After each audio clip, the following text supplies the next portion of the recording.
Hi, good afternoon. I'm Nicole Hutchison. I'm the principal investigator on WRT-1006, which is our digital engineering competency framework, which you will hear me pronounce throughout this briefing as DECF task.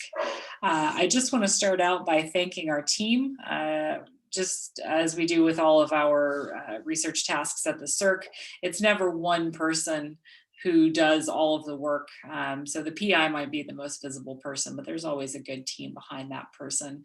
So you can see our collaborators, Stevens, Georgia Tech, and NPS, and all of our team members associated with those organizations. I'd also like to just highlight Dr. John Wade. John's currently at the University of California, San Diego, but before he went to San Diego, he was at Stevens, and he was the PI for this task for a while. So want to make sure to acknowledge all John's hard work as well as the rest of the teams. So what we're going to do today is just talk a little bit of introduction about what digital engineering is, make sure we're all on the same page, and what the purpose of this work was. Explain pretty quickly the methodology that we used, and really focus most of our time on the results, which are the current version of the DECF, which was released in July of this year, which we are currently evolving. So we'll talk a little bit about that, and the gap analysis that we're conducting with existing training resources. So we'll talk through current status and then talk about future plans, where we hope to be by the time we wrap the project in a couple of months. This, I don't think, will be a surprise to anyone, but the world is a different place than it used to be. Information is being generated at speeds that I don't know if we ever could have anticipated, and certainly didn't anticipate a few decades ago when the foundations for the existing acquisition system were being created. We have a lot of things going on in terms of need for innovation and increased agility and decreased cycle time getting solutions into the field to our warfighters. Earlier this year, Michael Brown, who's the director of the Defense Innovation Unit, said the Defense Department must be more innovative and act faster in its pursuit of putting technology in warfighters' hands. He said, we're not moving in government at an agile pace that reflects the nature of our competition. And by competition, I think we mean friendly and adversarial. When we have successful prototypes that we've done, it's difficult for the budgeting process to catch up and the services to catch up. We need to be quick on our feet to be able to prototype, test an application, and then have rapid uptake to get those vendors into production. And so one of the challenges here is again, something that I'm sure everyone in this room is familiar with, is the fact that the current acquisition approach is really primarily document-based, and that's really where digital engineering comes in. So what is digital engineering? Because it's a fairly new term of art. Not everyone agrees on the wording of the definition, but it's a way of transforming the way the Department of Defense, specifically in this instance, but in general organizations, design, develop, deliver, operate, and sustain systems. It's an integrated digital approach. It uses authoritative sources of data and models to provide continuity across disciplines and support our life cycle activities all the way from concept through disposal. And that's really just a fancy way of saying it puts all of the things that we have traditionally relied on documents for, we replace those with models and a modeling ecosystem or environment that allows people to really understand what is the status of things at any given time. So in short, it's basically the complete transformation of the way that the DoD does acquisition, which if you're familiar at all with DoD acquisition, it's not a small goal. And to identify how they're going to start on this road, in 2018, the DoD released their digital engineering strategy. So there were 5 goals as part of that strategy. It included things like identifying the importance of the infrastructure and the the ecosystem, the modeling environment that would be used to support this work. It also included specific goals. You see here goal 5 around the workforce. And you see, again, not a small goal, transforming the culture and workforce to adopt and support digital engineering across the life cycle. And this is the spot in which the DECF really fits. So the digital engineering competency framework, the intent is to set a baseline for what different skills are required in this new environment. Obviously, some of the skills that are already required in acquisition, for example, in the Eng career field, are still going to be required. But what's different when you're doing that in a primarily modeling environment versus a document-based approach? And that's really where the DECF is intended to provide value. So we'll start a little bit with our use cases, like good systems engineers, and really what we need to do, or what we needed to do when we started this work, was, again, create a baseline that would allow workforce evaluation and assessment. So if you don't understand what skills are required, then you don't know how your workforce is doing against them. So it needed to be something that could be used for evaluation, for career planning, and to support the creation of training programs. And then eventually, as you grow your workforce, these skills also provide input to things like hiring, creating position descriptions, et cetera, to not only help people evolve internally, but to set the stage for what people working in the digital environment really need to be able to do in the future.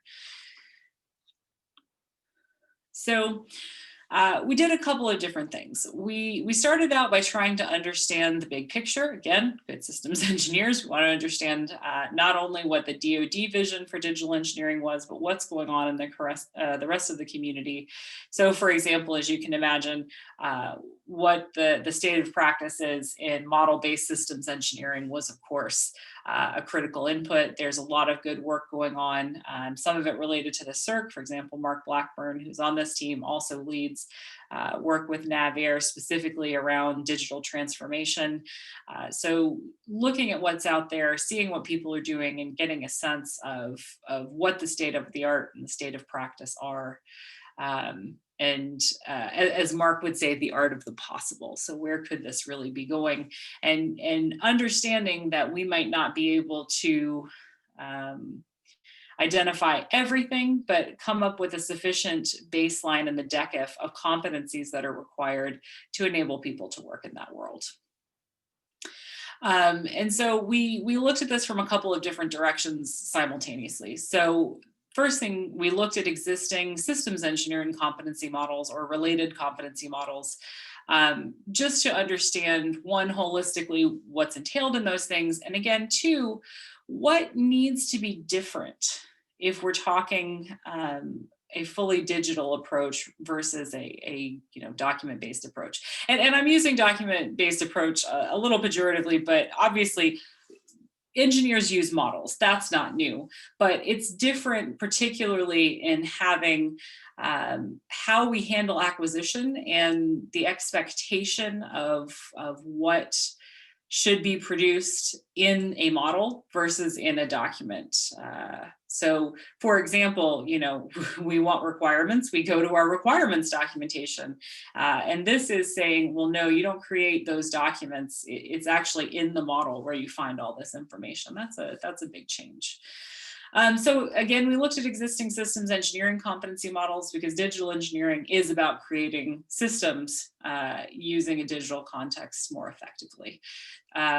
We also looked at any existing material on DE to try and understand any competencies that had already been developed. So for example, organizations like NavAir already have some DE training, DAU has some DE training now, just to see what's out there and what's already being covered. All of this is inputs to the DECF. We reviewed the SECM. Again, that's a systems engineering competency model, but to understand what needed to be included in the DECF and what needed to change specifically to reflect digital approaches. So In terms of the gap analysis, you can see here on the bottom the different competency frameworks that we included. So a lot that you would expect, the COSI, SE competency framework, the NASA, Helix. If you were in the previous meeting, you just heard a bit about that. The Department of Labor has an overarching engineering competency model, which is obviously broader. The CERC has created a mission engineering competency model a couple of years ago. The SECM, which I mentioned, MITRE has an SE competency model. There's software engineering competency model from IEEE, which we had some initial information on. So we wanted to look at all of this holistically. We ended up accumulating hundreds and hundreds of bits of information from all of these, and then tried to take all of that together to say, all right, what actually do people have to do this work in an environment? And we also wanted to draw a line and say, okay, if you already have to know this for systems engineering, and there's nothing unique about the digital environment. You don't do this any differently, whether it's, in a digital environment or whether it's kind of a paper-based acquisition approach, then we don't need to include that because it's not specific to digital engineering. So we weren't trying to replicate all of these other models, but we were trying to make sure that we were adequately informed based on everything that was out there. And then again, we were trying to understand where there were some true gaps. And so some of those things might include items like communication, which in DoD is a tier 1 skill. Everybody has to be able to communicate. But again, the question was, is there something unique about how you have to communicate when you're using a model-based approach? So just asking ourselves those kinds of questions. So our competency framework includes competencies, KSABs, knowledge, skills, abilities, and behaviors that support those competencies. It's basically what you look for to demonstrate that people have those competencies, as well as proficiency levels. Again, if you're familiar with competency frameworks, this terminology should be pretty comfortable, but basically the proficiency level is the extent to which you actually have the competency. So we have a 0 to 5 scale, 0 being none. I don't even know what this word is. This concept you're describing is completely foreign to me. 1 being awareness. So, okay, I've heard that term. I can probably tell you what that term means, and that's about it. And then obviously going from basic all the way through expert. And really expert are people who have in-depth knowledge, the subject matter experts. These are the people who are your key resources. And one of the important things to remember here is that obviously not everyone is going to be an expert in everything. And for some individual competencies, a person, depending on their role, may need to be highly skilled, or they may need to have only basic awareness. And so one of the things when we were working on the DECF, we wanted to make sure was clear is the role that people play depends on what your expectations will be in terms of the required proficiencies. So I just want to make sure that everyone's clear that I'm going to show you a picture of the DECF in a second, but there's sort of another third dimension of to what level we expect people to achieve these things. All right, so here's the DECF. Again, we released this in July, and I'll show you in a bit an evolution of where this is going. So you see right now there are 5 competency groups. One is really the environment in which digital engineering happens.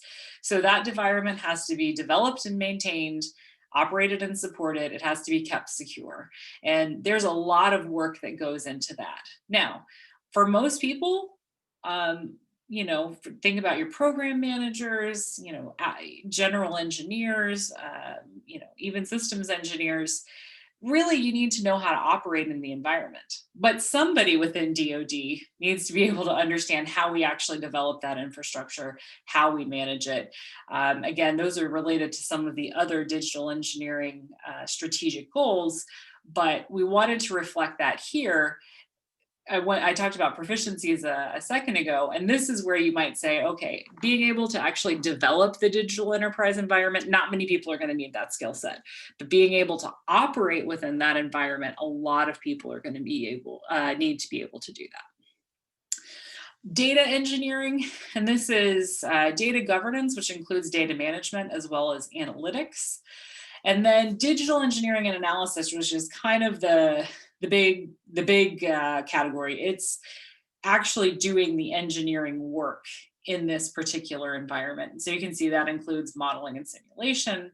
It includes systems engineering and systems engineering management. And again, you know, these competencies probably look very familiar if you've ever used a systems engineering competency model, but what we tried to do, if you look at the next level down, is reflect specifically what has to happen in a digital environment versus what people in these those kinds of roles are already doing. System software, so being able to build software, being able to understand how the software works, and software engineering are important. And finally, configuration management, which again is the not general principles of configuration management, but what is different when you're doing configuration management in a modeling environment. And then at the bottom, you see that all of this is built on a foundation of some digital competencies. And so here's what we have in DECF 1.0. It's based on the NAV-AIR model. And you can see this includes things like data literacy, being able to create digital content, understanding safety and security, being able to understand digital rights. So what does it mean to actually use these kinds of technologies in an ethical way? And digital literacy, which is basic being able to, you know, access, evaluate, and share information in this environment. That is a pretty critical skill, as you can imagine. And it's interesting in this work how sometimes that in and of itself can be a little bit of a gap. And so the foundations, again, are regardless of your role, you really need to be able to do all of these things and have a basic working knowledge of them. And that's the foundation on which more advanced skills come in the DECF. So I mentioned knowledge, skills, abilities, and behaviors. We have close to 700 of these broken down underneath all of the different competencies. You can see the breakdown here of how these come about and what proficiency level are reflected with those. So you see the total is 636 now. And you can see there are some areas where, as of 1.0, we didn't have awareness level competencies for some of the things that we do have expert level competencies. So one of the things that we're doing right now is going back and saying, is that right? Is there a foundation that this is built on? And just kind of double checking our infrastructure. But this gives you a sense of the richness of what's actually in the DECF right now in terms of describing what we need to see from people who are doing digital engineering. The other thing that the team did, and this is mostly thanks to our folks at Georgia Tech, but we actually created a SysML model of the digital engineering competency framework. And this is an open MBE model. And basically it allows us to practice what we preach, to get some experience on the team of actually doing things in this digital way, in a digital environment. But it also is something that can be accessed by you all. So I didn't include it here, but I can include my email, which is on the first slide. You can email me and I can send you the information on how to access this. You can actually go and explore the DECF as a model, as well as download it as a PDF. And again, I think that that's important because just being able to view and look at this is practicing those foundational skills that we were talking about. So this is very helpful. It also helps us, again, as we're doing our analysis and re-looking at what we've done. This is a good way for us to use the model to help us explore that and identify areas for improvement. So phase one, which was completed in July, included 4 tasks. And again, that was really all around creating the DECF itself. And so that's where we were at the end of July. And I think we've demonstrated that we checked the boxes on those. I will say that the DECF 1.0 is available on the CERC website. I've included the link here. But you can also just find the Digital Engineering Competency Framework task and look under deliverables. And you can download the tech report, the PDF versions, and there's also a link to get to the actual modeling environment that we used. So what have we been doing since then? We've moved on to phase 2, and that's really about taking the DECF and using it for one of those use cases, which is helping to inform the training in digital engineering for the DoD. And so we have identified 2 courses that DAU, Defense Acquisition University, is using to teach digital engineering. One is called CLE 084, and that's their internal digital engineering course. One is a Coursera course on model-based systems engineering. And so we've gotten the course materials, we've evaluated them, extracted all of the knowledge, skills, abilities, and behaviors that are demonstrated in those materials, and mapped them back to the DECF to say, okay, what's actually being covered here? Make sure that we understand that, and then with that, we can say, okay, maybe these areas are gaps. Maybe this needs to be covered as well. It's also actually interestingly worked in the other way, where there were a few things covered that were more foundational that we didn't have in the DECF. And so we're using it both as a way to verify what we've done and say, okay, this wasn't reflected in anything that we looked at, but I see now we need to add this piece. And also to say, well, these are areas that are not currently reflected in training, so it'd be useful to identify training there. And then finally, the final task you see, the National Defense Authorization Act of 2020, Section 231, basically says that the Department of Defense needs to demonstrate that they're making progress towards digital engineering. And we're not quite sure how that will shape up, but we are supporting or planning to support some of the workforce plan associated with that. So again, we've identified about 200 individual KSABs from the digital engineering curriculum that exists right now in DAU, as well as 44 learning objectives. We've mapped those across the DECF and come up with our initial assessment of what's covered and what's not.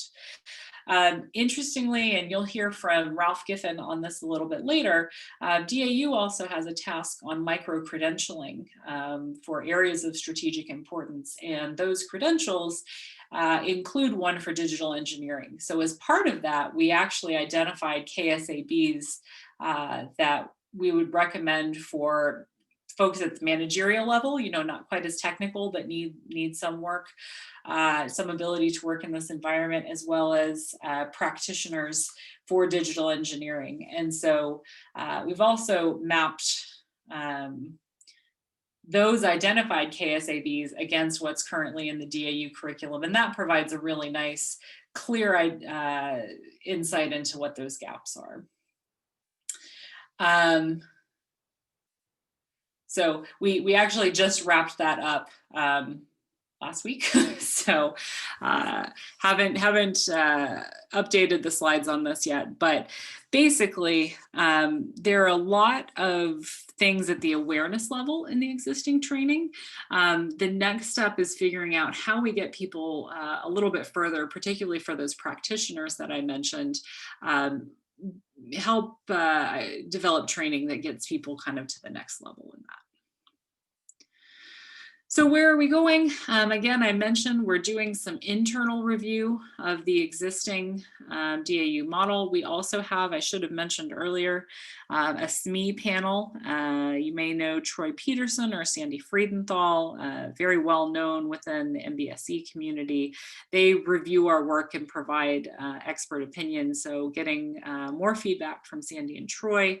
We're also working with a few initiatives going on. So there's the Naval Digital Engineering Body of Knowledge group that we've recently gotten involved in. So we're working with them to understand from their perspective everything that should be covered in the body of knowledge, because in theory, if you're going to implement what's in there, you need to have skills associated with those things.